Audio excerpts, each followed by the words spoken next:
한 주일 동안 평안하셨습니까? 오늘은 성령에 대해서 이른 비와 늦은 비에 대해서 좀 살펴보고자 합니다. 먼저 우리 성경 공부를 할 때는요, 항상 우리가 주의해야 할 것이 있는데, 자, 우리 신명기서의 한 말씀을 보겠습니다. 신명기 28장 13, 14절. 자, 누가 찾으셨으면 한번 읽어보세요. 여호와께서 너로 머리가 되고 꼬리가 되지 않게 하시며 위에만 있고 아래에 있지 않게 하시리니 오직 너는 내가 오늘날 내게 명하는 내 하나님 여호와의 명령을 듣고 지켜 행하며 내가 오늘날 너희에게 명하는 그 말씀을 떠나 좌로나 우로나 치우치지 아니하고 다른 신을 따라 섬기지 아니하면 이와 같으리라. 아멘. 예, 이 이스라엘 백성들의 여정이 곧 출애굽 백성들의 여정이 재림 운동의 여정과 유사합니다. 그런데 여호와께서 말씀하시기를 머리가 되고 꼬리가 되지 않는 방법, 위에만 있고 아래에 있지 않는 방법은 뭐라고요? 여호와의 명령을 첫째 뭐하고? 듣고 그 다음에는 지켜 행하라. 그러면서 덧붙이신 말씀이 그 말씀을 떠나지 않는다면 너는 절대로 뭐하지 않는다? 좌로나 우로나 치우치지 않는다. 여러분 베드로와 그 친구들이 마지막에 2번 고기잡이를 했는데 마지막 2번째 고기잡이 할 때 그물을 어디로 던져라? 우편에 던져라. 근데 그 우편은 누가 있는 편이라 그랬죠? 예수님 있는 편. 그럼 좌편은요? 사단이 있는 편이에요. 라오디게아 기별도 있죠? 뜨겁거나 차거나 하라 그랬는데 우리는 한쪽으로 치우치면 안 돼요. 이 사람은요, 성향이 꼭 치우치게 돼 있어요, 이게. 그래서 이 정로, 우리가 가야 할 길을 제대로 가려면 뭐를 떠나면 안 된다? 말씀을 떠나면 안 된다. 오늘도 그 말씀을 통해서 이 성령의 사건들을 좀 보고자 하는데, 또 이사야 34장 16절에는 여호와의 책을 자세히 읽어보라. 이것들이 하나도 빠진 것이 없고 하나도 그 짝이 없는 것이 없으리니. 짝. 짝은 2가지 종류 짝이 있어요. 하나는 뭡니까? 친구 짝이 있고요. 하나는 또 무슨 짝이 있어요? 원수 짝이 있어요. 원수 짝. 친구가 있고 원수가 있어요. 그래서 신약과 구약은 친구예요. 그렇죠? 그 다음에 옛것과 새것. 그 다음에는 사단과 그리스도.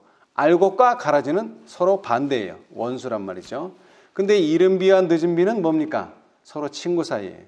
이른 비의 사건이 곧 늦은 비의 사건, 이른 비의 준비가 곧 늦은 비의 준비입니다.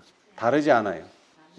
그래서 우리가 과거를 본다는 것은 미래를 준비하는 일인데, 그러면 오순절날 이른 비 때 어떤 일이 벌어졌으며 어떻게 제자들은 하나님의 백성들은 성령을 받았는가? 자, 우리 먼저 사도행적의 한 말씀을 보겠습니다. 어떻게 제자들이 준비하고 늦은 비를 받게 되었는가? 사도행적 36페이지. 오늘 교과를 좀 복습하게 했는데요. 이 내용은 중요하니까 다시 한번 천천히 살펴보겠습니다. 사도행적 36페이지. 제자들은 약속이 성취되기를 기다리면서 참된 회개로 그들의 마음을 겸비하게 하고 그들의 불신을 자복하였다. 우리가 이 이른 비든지 늦은 비든지 받으려면 뭐부터 해야 됩니까? 뭐부터 해야 돼요? 회개부터 해야 돼요. 회개. 어떤 의미에서의 회개? 우리가 제자들은 특히 우리가 예수님의 말씀을 뭐 했구나? 의심하고 더 나아가서는 불신하고 있었구나 하는 것을 회개해야 돼요. 그 다음에 그들의 마음을 겸비하게 해야 돼요. 낮춰야 돼요. 그리스도께서 운명하시기 전에 그들에게 하신 말씀을 상기하였을 때에 그들은 그 의미를 더욱 충분히 깨닫게 되었다. 기억에서 사라졌던 진리들이 그들의 마음에 다시 떠올랐으며 그들은 이것들을 서로에게 뭐 하였다? 되풀이하였다. 이게 중요해요. 되풀이. 계속 되풀이. 왜 되풀이해야 돼요? 지금 여기에는 나와 있지 않지만 예수님께서 얼마 전에 승천하셨습니까? 오순절 되기 얼마 전에. 이 오순절은 계산이 어디서부터 되죠? 초실절. 초실절로부터 얼마? 49일. 그래서 정확히는 50번째 날이 오순절이에요. 그렇죠? 예.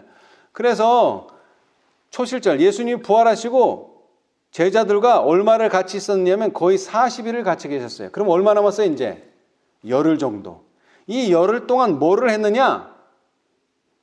회개하고 겸비하고 그 다음에 자신들의 불신을 자복하고 또 더 나아가서 예수님께서 하셨던 말씀, 기억에서 사라졌던 진리들을 그들의 마음에 다시 떠올리고 그것을 서로에게, 나만 하는 게 아니라 나는 상대방에게, 상대방은 나에게 서로 뭐 했어요? 되풀이하였다. 그들은 구주를 오해한 자신들을 책하였다. 책망하였다. 잘못 알았다는 거죠, 예수님을. 이것이 첫 번째입니다. 회개하는 것. 이것이 첫 번째예요. 자, 그 다음에는 이제 사도행전 1장 13, 14절 한번 읽어보세요. 들어가 저희 유하는 다락에 올라가니 베드로, 요한, 야고보, 안드레와 빌립, 도마와 바돌로메, 마테와 및 알페오의 아들 야고보, 셀로딘 시몬, 야고보의 아들 유다가 다 거기 있어 여자들과 예수의 모친 마리아와 예수의 아우들로 더불어 마음을 같이하여 저녁 기도에 힘쓰니라. 예, 감사합니다. 자, 첫 번째 회개고 두 번째는 뭐예요? 한 마음으로 기도하는 겁니다. 한 마음으로 기도. 예. 근데 좀 더 자세히 보니까 지금 어디로 갔죠? 제자들이 그 이름이 거명된 사람들이 다락에 갔어요. 다락. 예. 우리도 늦은 비 받으려면 다락에 가야 하나요? 예, 그렇지는 않죠. 자, 여러분, 자, 건물을 보세요. 건물. 이렇게 피라미드처럼 밑에는 넓고 위는 좁은 건물이 안전한 건물이에요. 밑에는 좁고 위가 넓은 건물이 안전한 건물이에요. 밑에가 넓어야죠. 다시 말하면 다락은 1층은 넘어요. 뭐 2층인지 3층인지까지는 모르겠지만 지상이 아니에요. 올라가야 돼요. 그래서 여기도 표현했죠. 다락에 올라가니. 여러분, 우리가 가지고 있는 이 현재 상태 그대로는 늦은 비를 받으려고 한다면 그것은 조금 잘못 생각하고 있는 거예요. 성산, 성전은 다 산에 있어요. 올라가야 돼요. 현재 수준보다 올라가야 돼요. 뿐만 아니라 뭐 해야 돼요? 마음을 같이하여 전혀 기도에 힘쓰니라. 한 마음으로 기도해야 돼. 이 사람은 이 기도, 저 사람은 저 기도가 아니에요. 한 마음으로 기도해야 돼요. 마음이 연합돼야지 돼요. 연합 없이는 안 돼요. 벌써 여기서도 답이 나오잖아요. 어떤 사람들은 자기만 열심히 하면 늦은 비, 이른 비 받을 수 있다고 생각하는데 그렇지 않아요. 같이 해야 될 사람이 있어야 돼요. 혼자 해가지고 되는 게 아니에요, 이거는. 자, 이것을 좀 더 구체적으로 선지자께서는 설명하셨어요. 자, 사도행적 36페이지. 37이네요. 37. 제자들은 사람들을 만나기에 적합하게 되도록 그리고 매일의 교제에서 죄인들을 그리스도께 인도할 수 있는 말을 할 수 있도록 매우 열렬히 기도하였다. 이제 그 다음 중요합니다. 불화가 뭐예요? 화목하지 못한 거죠. 그 다음에 최상권을 잡으려는 모든 욕망을 버리고 그들은 그리스도인 교제를 통하여 모두 뭐 했다? 친밀해졌다. 그런데 교제를 나누려면 상대방이 있어야 되는데 자기 혼자서 무슨 교제를 나눠요? 그거 안 되죠. 그리스도인 교제를 통하여 모두 친밀해졌다. 그들은 하나님께 더 가까이 나아갔으며 이러한 생활을 통하여 그들은 그리스도와 밀접한 교제를 할 수 있다는 것이 얼마나 큰 특권인지를 깨닫게 되었다. 자, 여러분 이거 읽어보세요.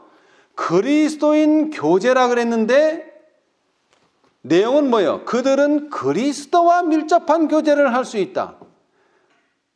자, 그리스도인 교제와 그리스도와의 교제는 뭐가 다르죠?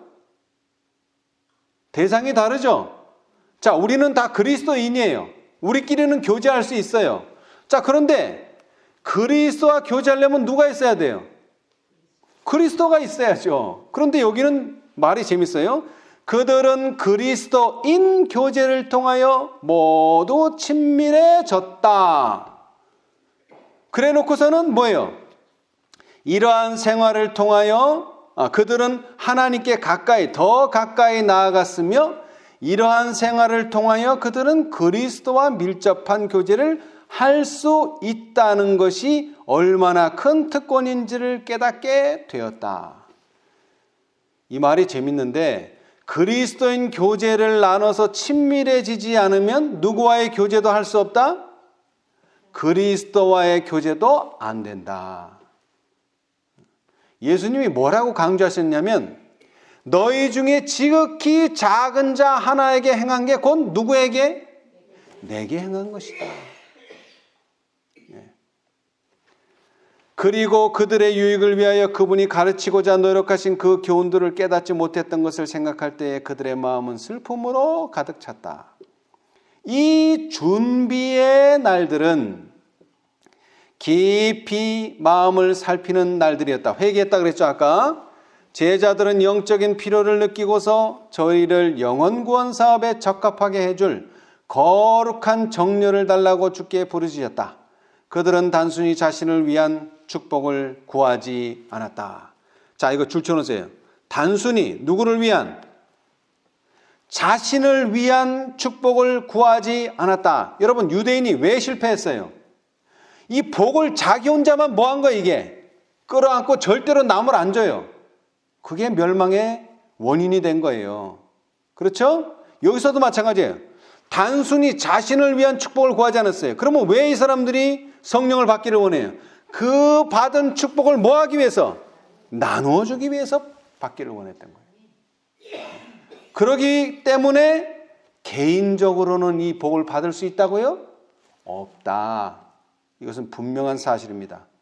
그들은 영혼 구원에 대한 부담에 눌려 있었다. 그들은 복음이 세상에 전파되어야 할 것을 깨닫고 그리스도께서 약속하신 능력을 간구하였다. 자, 그 다음에 살아남는 이들 246, 247 그리스도 교회의 설립에 관한 이 증거는 이게 지금 오순절에 대한 설명이에요. 다시 말하면 오순절에 뭐가 설립됐다고요? 그리스도 교회가 설립된 거예요. 관한 이 증거는 성경 역사의 중요한 부분이 될 뿐만 아니라 누구에게도 우리에게 한 교훈이 되기도 한다. 여러분, 이른비는 이른비로 끝나는 게 아닙니다. 또 뭐가 있죠? 늦은 비. 그 늦은 비에 해당하는 게 우리예요. 그리스도의 이름을 부르는 모든 사람들은 반드시 깨어 기다리며 어떻게? 한 마음으로 뭐하여? 단합하여 기도해야 할 것이다. 연합해야 돼요. 연합. 근데 혼자서 연합하나요? 아니죠. 여럿이 모여야지 연합이라는 게 필요하죠. 화목도 마찬가지고요. 그리고 일치되지 못한 모든 것을 내어버리고 뭐가 되며? 하나가 되며, 가정책에 나와 있는 내용입니다. 상고할 말씀에 서로 너그러운 사랑이 온 단체에 충만해야 할 것이다. 예. 성령이 충만하기 전에 뭐가 충만해야 돼요? 사랑이, 너그러운 사랑이 어디에? 온 단체에. 우리 집에 충만한 거 아니에요. 온 단체에 충만해야 할 것이다. 그런 후에야 우리의 기도는 강하고 열렬한 믿음으로 하늘 아버지께 상달될 것이다. 그러고 나서 우리는 약속이 성취될 것을 생각하고 참을성 있게 기다릴 수 있을 것이다. 기도의 응답이 즉시 그리고 압도적 능력으로 임할는지 혹은 여러 날 여러 주일 지연되어 우리의 믿음을 시험하는지 모른다. 자, 여러분, 오순절은 열흘만 지나면 와요. 오순절은 열흘만 지나면.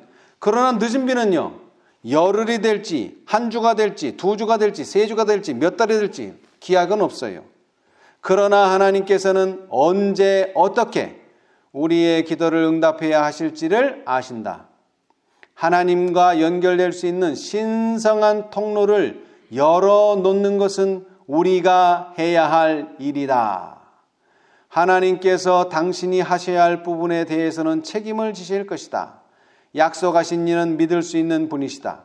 우리가 해야 할 크고 중요한 일은 온갖 시기와 적개심을 버리고 어떻게 해요? 한 마음, 한 뜻으로 겸비하게 탄원하며 깨어 기다리는 것이다. 이제 그 다음 잘 들으세요. 우리의 대언자요. 우리의 누구요? 대언자. 네, 대언자. 이거 잘 기억해 놓으세요. 우리의 대언자. 요 머리가 되시는 예수는 오순절에 기도하며 근신하던 자들에게 하셨던 일을 우리를 위해서도 하시려고 준비하고 계신다. 우리를 위해서 준비하시는 일은 뭘까요? 늦은 비입니다. 늦은 비. 오순절에 이렇게 됐는데 언제도 늦은 비도 이와 같다는 거예요. 준비가. 우리를 위한 준비는 바로 늦은 비입니다. 이른 비의 준비가 곧 뭐라고요? 늦은 비의 준비다. 그래서 어떻게 해야 된다는 거죠? 첫째, 회개하고 두 번째, 한 마음으로 기도하는 것이다. 그래서 경험하게 되는 게 뭐예요? 성령의 경험이죠. 자, 사도행적 37, 38. 물론 성경에서도 이 기사를 읽을 수 있지만 좀 더 자세하게 읽기 위해서 우리가 증언의 말씀을 보겠습니다. 사도행적 37, 38. 38이라고 쓰는데 성령은 기다리며 기도하는 제자들에게 한번 읽어보세요.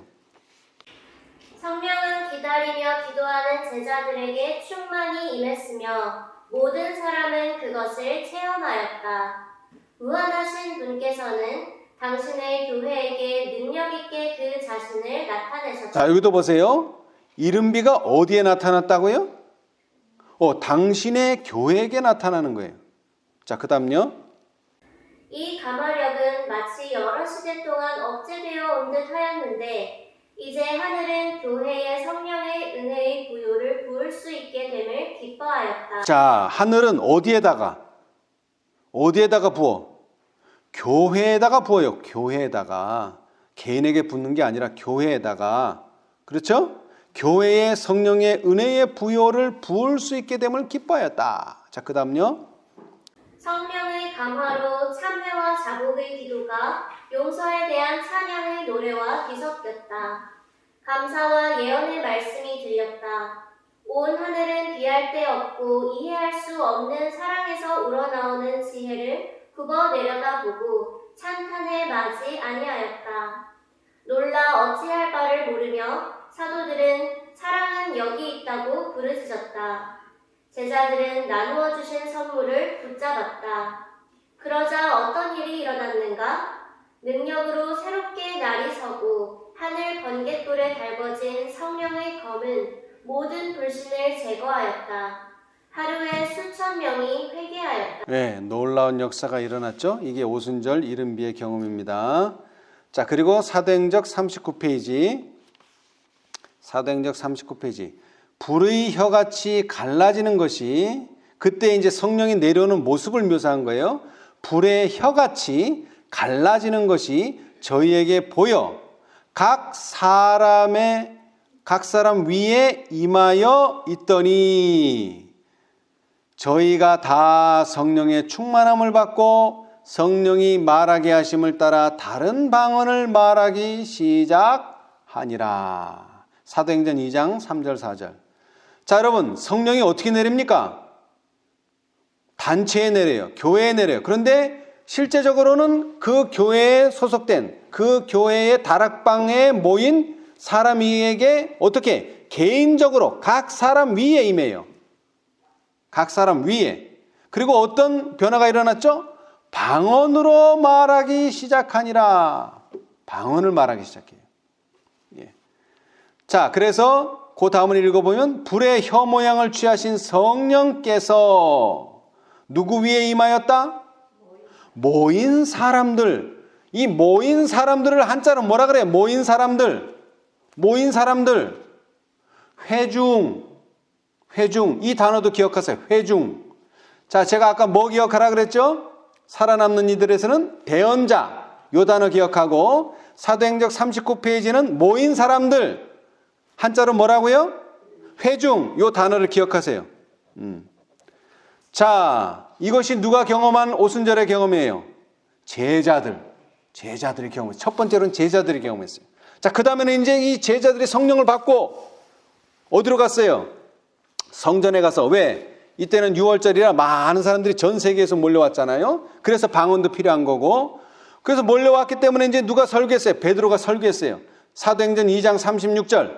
그런즉 이스라엘 온 집이 정령 알지니 너희가 십자가에 못 박은 이 예수를 하나님이 주와 그리스도가 되게 하셨느니라 하니라. 저희가 이 말을 듣고 마음에 찔려 베드로와 다른 사도들에게 물어가로되 형제들아 우리가 어찌할꼬 하거늘 베드로가 가로되 너희가 어떻게 하라고요? 회개하여 각각 예수 그리스도의 이름으로 뭐를 받고 침례를 받고 죄사함을 얻으라. 그리하면 뭐를? 성령을 선물로 받으리니. 이 약속은 너희와 너희 자녀와 모든 먼데 사람 곧 주 우리 하나님이 얼마든지 부르시는 자들에게 하신 것이라 하고 또 여러 말로 확증하여 권하여 가로되 너희가 이 패역한 세대에서 구원을 받으라 하니 그 말을 받는 사람들은 뭐를 받음에? 침례를 받음에 이 날에 제자의 수가 3,000이나 더하더라. 예. 자, 그런데 중요한 것은요. 뭐를 회개해야 됩니까? 이 사람들이 뭐를 회개해야 돼요? 뭐를 회개해야 돼요? 회개를 하려니까 나는 지은 지도 별로 생각 안 나고 뭐 잘못한 게 없는데 뭘 회개해야 돼요? 뭘 회개해야 돼요? 자, 다시 앞절 읽어볼게요. 그런즉 이스라엘 온 집이 정령 알지니. 누가 정령 알지니? 이스라엘 온 집. 다시 말하면 이스라엘 속에 속한 모든 집, 이스라엘의 온 집의 식구들. 다시 말하면 유대의 모든 자녀들은 다 이걸 알아야 된다는 거예요. 뭐를? 너희가 십자가에 못 박은 이 예수가 누구라는 것을, 주 그리스도를 너희가 십자가에 못 박았다. 여러분 실제로 누가 못 박았죠? 로마 병정이 박았고 그 다음에 그렇게 하도록 누가 명령을 내렸죠? 아니요. 빌라도가. 근데 빌라도가 그렇게 하도록, 왜? 빌라도는 내가 아무리 찾아봐도 죄가 없다. 근데 왜 자꾸 빌라도를 압력을 가했어요? 로마의 세력하에 있었기 때문에 로마의 승인을 받지 않으면 사형명령을 집행할 수가 없기 때문에 힘을 빌린 거예요. 누가 그렇게 압력을 넣었어요? 제사장. 누구요? 관리들, 그러니까 지도자들이. 그래서 실제적인 백성들, 저 밑에 있는 백성들은 죽었다는데 누가 죽었는지도 모르는 사람도 있어. 그렇죠? 근데 뭐라 그랬어요, 여기? 이스라엘 온 집이 알아야 된다는 거예요. 실제로는 누가 죽였는데? 지도자들이 죽였는데. 그럼 뭘 회개해야 돼요? 우리가 죽인. 내가 죽인이 아니에요. 우리가 죽인 분이 누구다? 예수 그리스도 하나님의 아들이셨다. 이걸 고백하고 회개해야 된다는 거예요. 자, 그 다음에 두 번째는 뭐예요? 침례를 받고 입교를. 그 입교란 말 없어요. 보통 우리 개신교회들은 입교의 과정이 뭐예요? 침례받는 거에 다른 거 없어요. 침례받으면 개종하는 거예요. 개종이라고 표현하고 침례받는다. 그것은 종교를 바꾸는 거예요. 그러니까 입문하는 거예요. 이 제자의 교회에, 이 예수님의 제자들의 교회에 입문을 해야 돼요. 그렇게 되면은 뭐를 받게 돼요? 죄 사함을 얻게 되고 더불어서 성령을 선물로 받게 된다. 예. 자, 그 내용을 설명해 주는 게 43페이지.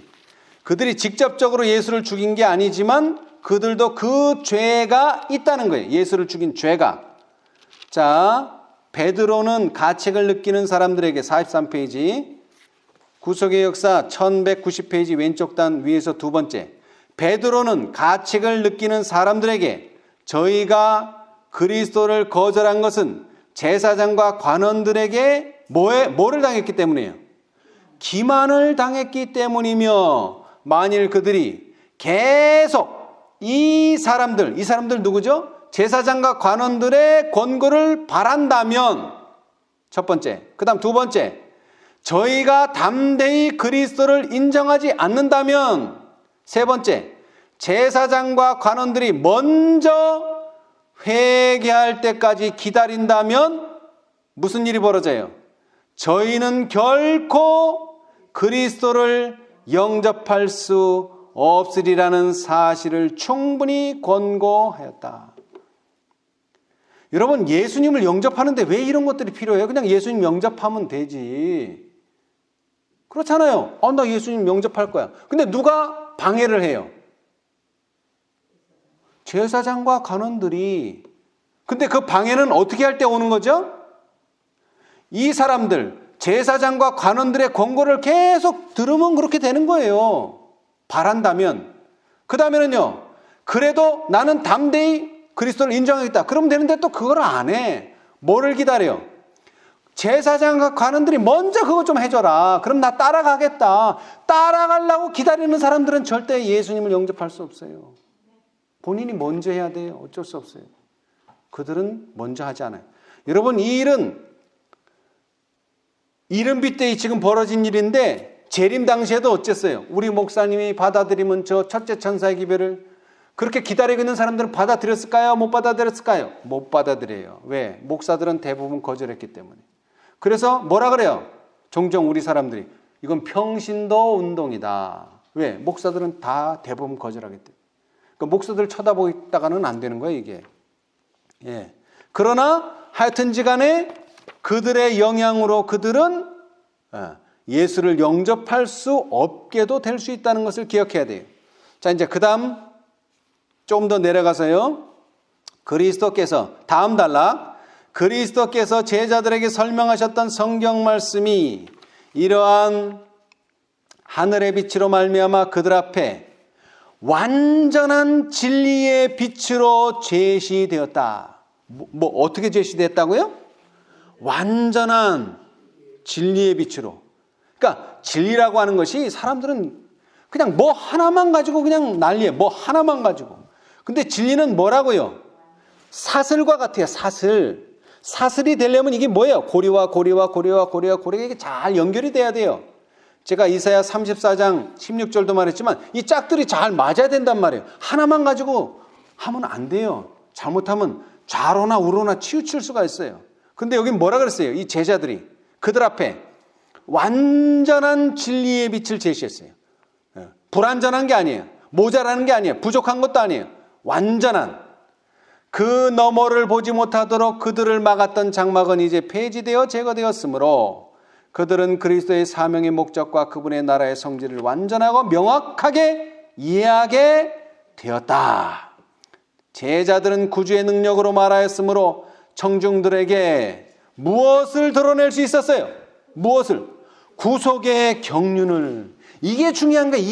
이게 어디에 있는 거예요? 이 구속의 경륜. 이게 교회에게 있는 거예요. 왜? 교회는 진리의 보관소이기 때문에. 이게 드러나야 돼요. 구속의 경륜이. 예. 구속의 경륜을 드러낼 수 있었으며 많은 사람들이 가책을 느끼고 확신을 갖게 되었다. 그들은 제사장들이 가르친 무엇과 무엇? 유전과 미신을 마음에서 제거하고 대신 뭐를요? 구주의 교훈을 받아들였다. 이걸 다른 말로 하면 뭐죠? 예수를 받아들였다. 뭘 받아들임으로? 구주의 교훈을 받아들임으로, 구주의 말씀을 받아들임으로 예수를 영접했다는 거예요. 그렇죠? 요한복음 1장에 그걸 설명하고 있잖아요. 예수님이 뭐라고요? 말씀이셨다. 천지를 창조한. 근데 그 말씀을 받아들이면 그건 뭐를 받아들이는 거다? 예수를 받아들이는 거다. 그 얘기예요.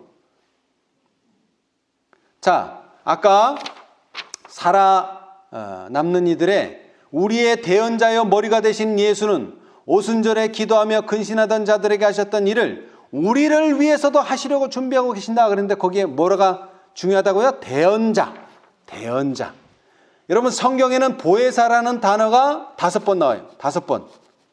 요한복음 14장, 그 다음에 15장, 16장, 14, 15, 16 연달아서 3장에 4번 나오고 요한 1서에 1번 나와요. 요한 1서에. 근데 이 요한 1서에는 보혜사라 그러면 얼마나 좋아요. 그런데 원어는 보혜사인데 번역을 어떻게 했느냐? 대언자. 이렇게 번역을 해놨어요. 예수님이 뭐라고요? 보혜사라는 거예요. 왜? 아까도 얘기했지만은 오순절날, 왜 오순절 전날 아니고 오순절 다음날 아니고 왜 오순절날 그 보혜사를 주셨대요? 예수님께서 뭐로? 왕으로 취임하시는 기념으로 성령을 준 거예요. 그러니까 이 성령을 주실 수 있는 분은 누구밖에 없다? 왕 되시는 예수 그리스도 대언자밖에 없다는 거예요. 그러니까 앞에 4절은 보혜사, 직접적인 성령을 의미했고 요한 1서는 뭐예요? 대언자. 자, 제가 읽어볼게요. 요한 1서 2장 1절. 나의 자녀들아, 내가 이것을 너에게 쓰면 너희로 죄를 범치 않게 하려 함이라. 만일 누가 죄를 범하면 아버지 앞에서 우리에게 대언자가 있으니 곧 의로우신 예수 그리스도시라. 그래서 곧 보혜사는 예수 그리스도예요. 그리고 그 예수 그리스도만이 보혜사 성령을 선물로 주실 수가 있어요. 그런데 요한복음 14장, 15장, 16장에 보면 또 다른 보혜사를 너희에게 주사 영원토록 너희와 함께 있게 하시리라. 그 다음에 성령, 그가 너희에게 모든 것을 가르치시고 내가 너희에게 말한 모든 것을 생각나게 하시리라. 내가 아버지께로서 너희에게 보낼 보혜사. 너희가 많이 나와요. 14, 15, 16. 근데 그 너희가 2인칭 복수예요. 복수. 개인에게 주는 게 아니에요. 이거는 교회에게 주는 것이고 신자들에게 주는 거예요. 그런데 이것이요, 요한 1서에 가서는 너희가 하다가 아버지 앞에서 우리에게로 바뀌어. 우리. 이것도 복수는 복수인데 2인칭에서 뭘로 바뀌었어요? 이제 1인칭. 우리는 1인칭이에요. 너는 2인칭, 나는 1인칭, 너는 2인칭, 그 다음에 그는 뭐예요? 그들은 3인칭. 예. 그런데 이 우리가 준비돼야 된다. 우리가. 그럴 때 우리가 뭐를 받을 수 있다고요? 성령을 받을 수 있다. 자, 그 다음에 재밌는 게요. 이제 우리가 받아야 되는데 이 우리를 성경은 뭐라고 표현하느냐면 양으로 묘사되어 있어요. 양. 잃어버린 양, 양이 많이 나오잖아요. 이건 구약에도 나오고 신약에도 마찬가지예요. 그런데 특별히 요한복음 10장 1절에 내가 진실로 너에게 이르노니 양의 우리의 문으로 들어가지 아니하고 다른 데로 넘어가는 자는 절도며 강도요라는 말씀이 있어요. 선한 목자를 비유로 드시면서, 자, 그런데 이 양이라고 하는 단어는요, 원어가 복수예요. 복수. 이건 단수가 안 돼요. 근데 영어도 마찬가지. 영어 sheep이라고 하는데 이 sheep은요 단어 자체가 복수예요. 이거는 단수가 될 수가 없어요. 복수예요. 복수. sheep은 단수가 없어요. sheep 자체가 복수예요. 양은 복수예요. 단수가 아니에요. 원어도 마찬가지고. 자, 그리고 마태복음 18장 20절에 보면 두세 사람이 내 이름으로 모인 곳에는 나도 그들 중에 있느니라. 이게 뭡니까? 교회죠. 한 사람이 아니에요. 한 사람. 그런데 우리는 자꾸 한 사람이서 뭘 하려고 그래. 절대 그런 일은 없어요. 두세 사람이 있는 곳에 나도 그들 중에 있느니라의 뜻은 예수님께서 두세 사람과 함께하지 나 혼자와는 함께하지 않으세요. 물론 임마누엘의 하나님은 개인적으로 함께하죠.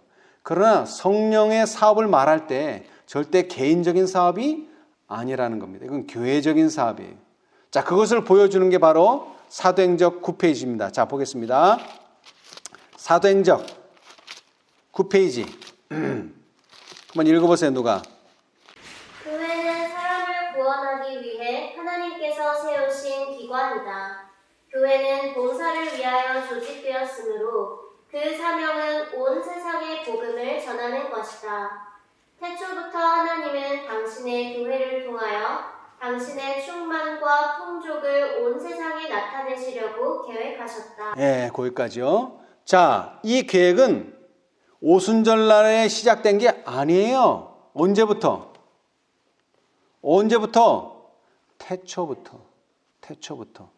왜 에덴 동산에 교회가 세워졌어요? 광약교회가, 에덴 교회가. 아담 있고, 그 다음 누구? 하와 있고, 그 두 사람 모였잖아요. 그럼 뭐 되는 거예요, 이제? 교회 되는 거예요. 태초부터. 근데 그 계획은 왜 있어요? 이 교회를, 당신의 교회를 통하여 뭐 하려고? 당신의 충만과 풍족을 어디에 나타내려고? 온 세상에. 이 결론이 어디 가서 나오는 거예요? 계시록 18장. 그죠? 온 땅을 환하게 하는 일. 그거 누가 하는 거예요? 당신의 교회가. 이건 처음부터, 태초부터 계획된 일이에요, 이게. 태초부터. 예. 태초부터 계획된 일이에요. 다른 게 아니라. 자, 뿐만 아니라요. 이 교회를 통하지 않고 하면은 무슨 일이 벌어지느냐? 마태복음 7장 21절로 보면은 나더러 주여 주여 하는 자마다 천국에 다 들어갈 것이 아니요 다만 하늘에 계신 내 아버지의 뜻대로 행하는 자라에 들어가리라. 그날에 많은 사람이 나더러 이르되 주여 주여 우리가 주의 이름으로 뭐하고 선지자 노릇하며 주의 이름으로 뭐하고 귀신을 쫓아내며 주의 이름으로 많은 권능을 행치 아니하였나이까 하리니 그때에 내가 저희에게 밝히 말하되 내가 너희를 도무지 알지 못하니 뭐를 행하는 자들아? 불법을 행하는 자들아. 이 불법이 어디가 연결되냐면 요한복음 10장 1절과 연결돼요. 내가 진실로 진실로 너에게 이르노니 양의 우리의 문으로 들어가지 아니하고 다른 데로 넘어가는 자는 뭐다? 절도요 강도다. 근데 이 두 가지가 차이가 있어요. 절도는 뭐예요? 몰래 훔쳐가는 거예요. 뭐를 훔쳐가요 여기서?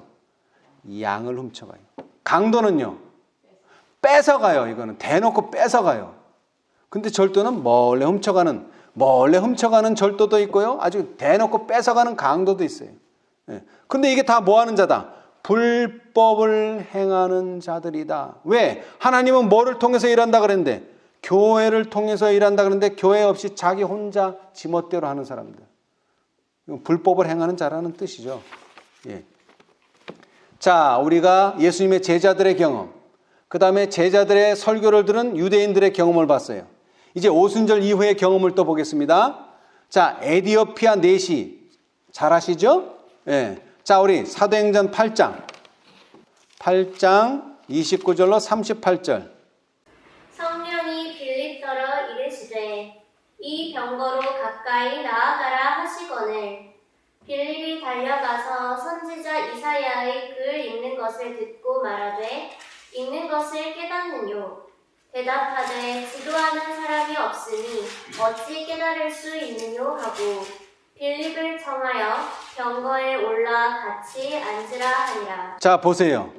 여러분, 에디오피아 내시가 지금 뭐 하고 있어요?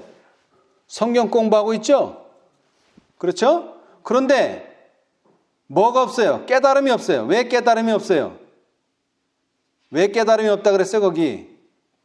지도하는 사람이 없으니 어찌 깨달을 수 있느뇨. 그런데 누가 이제 지도하는 사람으로 온 거예요? 빌립이, 자 32절 읽어보세요 이제.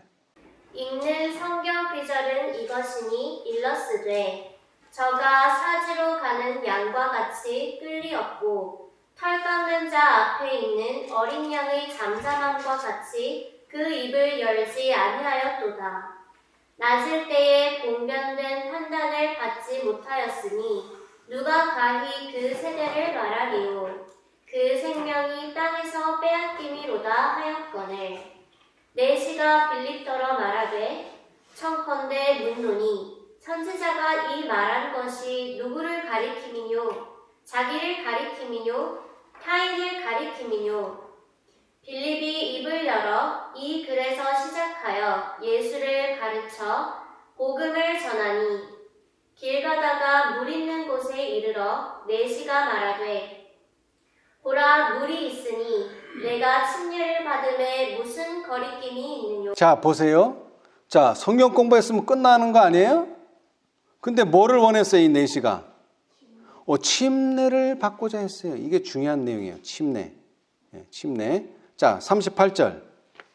이에 명하여 병거를 머물고 빌립과 내시가 둘 다 물에 내려가 빌립이 침례를 주고. 그래서 침례를 받고 이 제자교회에 입교를 했다는 내용입니다. 자 증언의 말씀은 잘 설명해 주고 있어요. 자 107페이지 사도행적 107페이지. 에디오피아 사람 곧 에디오피아 여왕 간다게의 모든 국고를 맡은 큰 권세가 있는 내시가 예배하러 예루살렘에 왔다가 돌아가는데 병거를 타고 선지자 이사야의 글을 읽더라. 이 에디오피아 사람은 명망과 큰 권세가 있는 사람이었다. 그가 계심하면 그는 받은 빛을 다른 사람들에게 나누어 주고 복음을 위하여 더 큰 가마를 끼칠 것을 하나님은 아셨다. 하나님의 천사들은 이 빛을 찾는 사람을 수행하고 있었고 그는 구주께 인도되었다. 성령의 봉사를 통하여 주님은 그를 빛으로 인도할 수 있는 누구와? 사람과 접촉하게 하셨다. 사람. 교회가 건물이 아니죠. 사람이에요, 사람. 이것이 에디오피아 내시의 경험. 자, 그 다음에 이제 여러분이 잘 아는 바울의 경험, 바울. 자, 9장. 사도행전 9장. 8절로부터 천천히 한번 읽어보세요. 사울이 땅에서 일어나 눈은 떴으나 아무것도 보지 못하고 사람의 손에 끌려 다메섹으로 들어가서 사흘 동안을 보지 못하고 식음을 전폐하니라. 그때에 다메섹에 아나니아라 하는 제자가 있더니 주께서 환상 중에 불러 가라사대 아나니아야 하시거늘 대답하되 주여 내가 여기 있나이다 하니 주께서 가라사대 일어나 집 가라 하는 거리로 가서 유다 집에서 다소 사람 사울이라 하는 자를 찾으라. 저가 기도하는 중이다.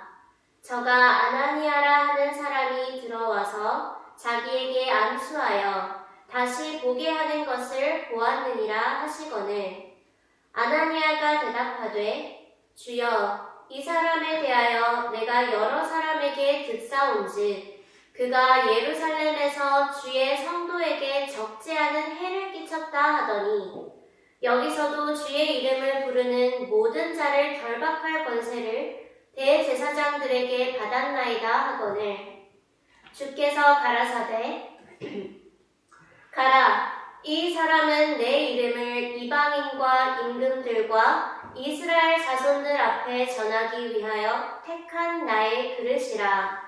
그가 내 이름을 위하여 해를 얼마나 받아야 할 것을 내가 그에게 보이리라 하시니 아나니아가 떠나 그 집에 들어가서 그에게 안수하여 가로되 형제 사울아 주 곧 네가 오는 길에서 나타나시던 예수께서 나를 보내어 너로 다시 보게 하시고 성령으로 충만하게 하신다 하니 즉시 사울의 눈에서 비늘 같은 것이 벗어져 다시 보게 된지라.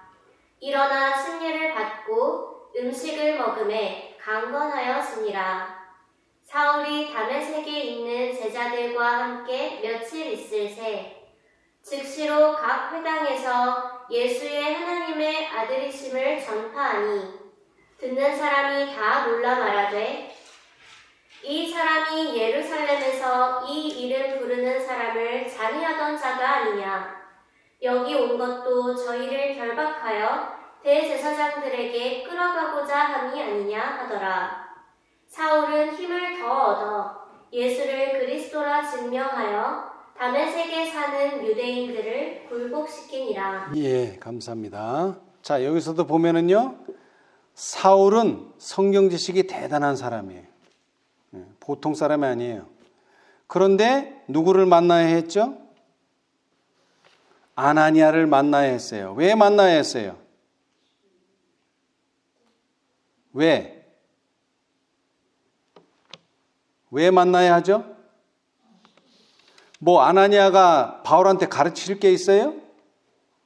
없어요. 가르칠 거 없어요. 지식적으로는 아주 충분하니까. 근데 뭐를? 성령을 받기 위해서는 누가 필요한 거예요? 기름 부음 받은 자가 기름을 부어야 되기 때문에 그래요. 여러분, 다윗이 왕이 되려면 또는 사울이 왕이 되려면 누구의 기름을 부음을 받아야 돼요? 사무엘의 기름 부음을 받아. 그것은 하나님께서 인정하신다는 표예요. 아까도 말했지만 택한 나의 그릇이기 때문에 임명식이 분명히 필요해요. 본인 스스로 나는 하나님의 사자다, 나는 하나님의 사도다 말할 수 없어요. 왜? 인정을 못 받기 때문에.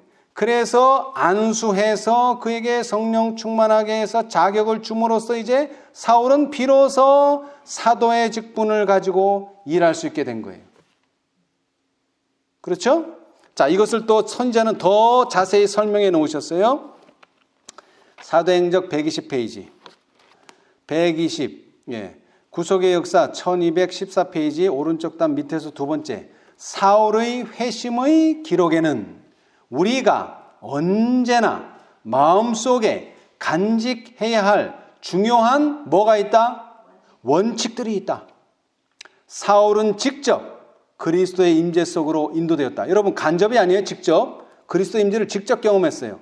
사울은 그리스도께서 가장 중요한 사업을 위하여 준비하신 사람이었고 그의 택한 그릇이 되어야 하였으나 주께서는 그에게 지정된 사업에 대하여 즉시 말씀하지 않으셨다. 그분은 길에서 그를 붙잡으셔서 죄를 깨닫게 하셨다. 여러분, 성령 받으려면 항상 뭐를 깨달아야 돼요? 죄를 깨달아야 돼요. 그러나 사울이 주께서 나로 무엇을 하게 하시려나이까? 라고 물었을 때 구주께서는 질문하는 그 유대인을 당신의 뭐와? 교회와 연결시키셔서 거기서 그에 대한 하나님의 뜻을 알게 하셨다. 근데 이런 게 필요한 이유가 있다는 거죠. 이게 복음의 질서예요. 사울의 마음에 어둠을 비친 그 놀라운 빛은 주께서 행하신 일이었으나 또한 제자들이 그를 위해 해야 할 일이 있었다. 그리스도께서는 계시하시고 죄를 깨닫게 하시는 일을 이루셨으므로 이제 그 참회자는 하나님께서 당신의 진리를 가르치도록 안수하신 자에게 뭐할? 배울 준비가 되어 있었다. 자, 아까도 말했지만 교회의 중요성은 여러 가지가 있겠지만 구속의 경륜을 이해하려면 교회가 중요해요. 왜? 가르법은 기별 2권 66페이지. 하나님께서는 한 백성을 인도하고 계십니다. 하나님께서는 당신의 율법의 보관자들로 정하신 당신의 택하신 백성, 곧 지상의 한 교회를 가지고 계십니다. 주님께서는 저들에게 거룩한 책임을 맡기셨으며 이 세상에 전해야 할 영원한 진리를 주셨습니다. 여러분, 차가 다니려면 뭐가 필요하죠? 기름이. 근데 한참 가다 보면 기름이 다 떨어져요. 그럼 어디 와야 돼요? 주유소 와야죠. 기름 넣으러. 마찬가지. 그게 교회라는 거예요. 진리의 보관소. 그래서 이 베드로는요, 이 이른비의 경험을 요엘의 말씀으로 인용했어요. 아까도 읽었지만 사도행전 2장 16절, 18절과 요엘 2장 28절, 29절은 똑같아요. 약간 단어가 틀릴 뿐이지. 자, 한번 들어보십시다. 사도행전 2장. 이는 곧 선지자 요엘로 말씀하신 것이니 일러스되 하나님이 가라사대 말세에 내가 내 영으로 누구에게 부어주리니. 누구에게 부어줘요? 네? 누구에게 부어줘요? 모든 육체에게 부어주리니 너희의 자녀들은 예언할 것이요 너희의 젊은이들은 환상을 보고 너희의 늙은이들은 꿈을 꾸리라. 그때에 내가 내 영으로 내 남종과 여종들에게 부어주리니 너희가 예언할 것이요. 자, 실제로 요엘서의 말씀은요, 2장 28절 29절 그 후에 내가 내 신을, 여기는 뭐라 그랬어요? 만민에게 부어주리니 너희 자녀들이 장래일을 말할 것이며 너희 늙은이는 꿈을 꾸며 너희 젊은이는 이상을 볼 것이며 그때에 내가 또 내 신으로 남종과 여종에게 부어줄 것이며. 여러분, 이른비를 받는 준비, 사도행전 2장 38절. 베드로가 가로되 너희가 회개하여 각각 예수 그리스도의 이름으로 침례를 받고 죄사함을 얻으라. 그리하면 성령을 선물로 받으리니. 그리고 늦은 비를 받기 위한 준비는 우리가 너무나 잘 알듯이 사도행전 3장 19절. 그러므로 너희가 회개하고 돌이켜 너희 죄 없이 함을 받으라. 이같이 하면 유쾌하게 되는 날이 주의 앞으로부터 이를 것이요. 그러나 중요한 것은 회개하고 돌이켜 침례를 받고 죄사함을 얻으면 성령을 선물로 받겠다. 자, 이 말씀은요, 우리가 잘 아는 말씀인데 한번 들어보세요. 교회증언 6권 401페이지. 시련이 우리 주위를 둘러쌀 때에 우리 진중에 분리와 연합이 나타날 것이다. 현재 무기를 들고 싸울 채비가 된 사람들 중 어떤 이들은 진짜 시련의 때가 되면 그들이 굳센 반석 위에 집을 짓지 않은 사실이 드러나게 될 것이며 그들은 시험에 굴복할 것이다. 위대한 빛과 귀중한 특권을 가졌으나 그것들을 증대하지 아니한 자들은 이 핑계 저 핑계로 우리의 진영에서부터 떠날 것이다. 진리를 사랑하는 마음을 받지 않으므로 그들은 원수의 속임에 빠질 것이며 그들은 속이는 영과 귀신의 가르침에 귀를 기울여 급기야 믿음에서 떠난다. 자, 처음에는 진영에서 떠나고 그 다음에는 뭐에서 떠나요? 믿음에서 떠나요. 이제 신앙 완전히 안 해요. 그러나 다른 한편, 잘 들으세요. 지금부터 핍박의 폭풍이 우리에게 엄습해 올 때, 뭐가 올 때요? 핍박의 폭풍이 가까이 올 때요? 아니면 핍박의 폭풍이 올 때? 각 시대 대쟁투는 뭐라고 했어요? 폭풍이 가까이 다가올 때. 폭풍이 다가올 때가 아니에요. 폭풍이 올 때, 실제로 올 때, 엄습할 때 무슨 일이 벌어지는가 잘 들어보세요. 핍박의 폭풍이 우리에게 엄습해 올 때에 참된 양들은 목자의 음성을 들을 것이다. 잃은 자를 구원하기 위한 자부인의 노력이 기울어질 것이며 양우리에서 떠나간 많은 이들이 위대한 목자를 따르고자 돌아올 것이다. 그 다음 잘 들으세요. 하나님의 백성들은 함께 모여서 원수와 맞서는 일에 연합 전선을 구축할 것이다. 뭐를 구축한다고요? 연합 전선. 근데 우리는 이렇게 생각해요. 폭풍우가 핍박의 폭풍, 일요일 법령이 오면 다 흩어져서 이제 그때는 개인 신앙할 거다. 그렇죠? 그렇게 생각하죠. 근데 여기는 뭐라고 얘기했어요? 핍박의 폭풍이 우리에게 엄습해 올 때 하나님의 백성들은 함께 모여서 원수와 맞서는 일에 연합 전선을 구축할 것이다. 오히려 연합한다 그랬어요. 일요일 법령이 나면 연합이 이른다. 그때까지 교회가 활동한다는 거예요. 그때까지. 공동으로 당한 위험을 적시하고 우열을 다투는 일은 그칠 것이다. 누가 가장 크냐는 싸움이 없어질 것이다. 참된 신자 중 아무도 나는 바울에게 속하였고 나는 아볼로에게 속하였고 나는 게바에게 속하였다고 말하지 않을 것이다. 모든 사람은 제각기 이렇게 간증할 것이다. 나는 누구에게 속했다. 그리스도께 붙었으며 나의 구주인 그분 안에서 기뻐한다. 그런 자들에게 뭐를 주신다고요? 늦은 비를 주신다. 예. 자, 여러분 단체와 개인을 잘 구분하셔야 돼요. 그리고 시기와 장소도요. 자, 제가 기억절로 말씀드린 자 레위기 16장을 펴보십시다. 레위기 16장. 레위기 16장 33, 34절 한번 읽어보십시다. 레위기 16장. 이것은 이 레위기 16장은 속죄일에 관한 내용입니다. 속죄일. 대속죄일에 관한 내용이에요. 자, 한번 읽어보세요. 지성소를 위하여 속죄하며 회막과 단을 위하여 속죄하고 또 제사장들과 백성의 회중을 위하여 속죄할지니 이는 너희의 영원히 지킬 규례라. 이스라엘 자손의 모든 죄를 위하여 1년 1차 속죄할 것이니라.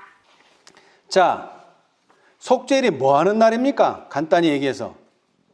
속죄하는 날이에요. 근데 뭐를 속죄합니까? 대상이 뭐예요? 크게는 두 가지. 뭐예요? 성소 또는 성전을 속죄하여. 그 다음에 또 하나는요, 사람을 속죄해요. 근데 그것을 더 구체적으로 말하자면 성소는 어떻게 구성되어 있죠? 지성소, 회막, 단. 회막은 쉽게 성소, 지성소, 성소, 단. 세 구분이 되어 있죠? 자, 지성소를 위하여 속죄하며 회막과 단을 위하여 속죄하고 성소를 속죄해요. 자, 그 다음 중요해요. 사람을 속죄하는데 두 부류의 사람이 있어요. 어떤 사람? 제사장들과 첫 번째 지도자들. 그 다음에는요, 백성이 아니라 뭐라고요? 백성의 회중. 자, 다시 말합니다. 사도행적 39페이지. 불의 혀같이 갈라지는 것이 저에게 보여 각 사람 위에 임하여 있더니 저희가 다 성령의 충만함을 받고 성령이 말하게 하심을 따라 다른 방언으로 말하기를 시작하니라. 불의 혀 모양을 취하신 성령께서 모인 사람들 위에 임하였다. 모인 사람이 누구라고요? 한자로 모인 사람. 회중. 예. 여기 백성들이 이스라엘 백성이라고 다 속죄되는 거 아니에요. 백성 중에 누구? 회중, 모인 사람. 모인 사람에게만. 그래서 선지자는 뭐라 그랬어요? 화이트 선지자는 집회에 꼭 참여해라. 왜? 그 집회에 뭐가 내리니까? 늦은 비가. 회중이 돼야 된다는 거예요. 회중. 모여야 된다는 거예요. 연합전선을 펴야 된다는 거예요. 흩어질 때가 아니에요. 연합전선을 펴야 될 때예요. 자, 실물교훈 70페이지. 밭은 세상이라고 그리스도께서는 말씀하셨다. 그러나 우리는 이것을 세상에 있는 그리스도의 교회를 의미하는 것이라고 해석해야 한다. 알곡과 가라지의 비유의 설명이에요. 이 비유는 천국에 관한 것과 사람의 구원을 위한 하나님의 사업을 묘사하고 있다. 구속의 경륜을 설명하고 있다. 이 일은 교회를 통하여 성취될 사업이다. 성령은 온 세상의 평만에 계셔서 어디서나 사람들의 마음을 감동시키고 계신다. 이건 개인적으로 하는 일이에요. 그러나 사업을 하려면요. 그러나 우리가 하나님의 곳간에 거두어 들여질 만큼 잘하고 익어 가야 할 곳은 교회이다. 마태복음 5장 45절. 이는 하나님이 그 해를 악인과 선인에게 비치게 하시며 비를 의로운 자와 불의한 자에게 내려오심이니라. 여러분, 햇빛이 악인이라고 안 비칩니까? 비쳐요. 비가 불의한 자라고 안 내립니까? 내려요. 비는 길가에도 내리고 돌밭에도 내리고 가시떨기밭에도 내리고 좋은 땅에도 내려요. 근데 결실은 어디서만 나요? 좋은 땅에서만 결실이 나요. 절대로 길가나 돌밭이나 가시떨기밭에서는 결실할 수가 없어요. 다시 강조합니다. 그러나 우리가 하나님의 곳간에 거두어 들여질 만큼 잘하고 익어 가야 할 곳은 교회이다. 우리 모두 하나님의 곳간에 거두어 들여질 만큼 잘하고 익어 가야 할 곳, 교회를 발견하시기를 바랍니다.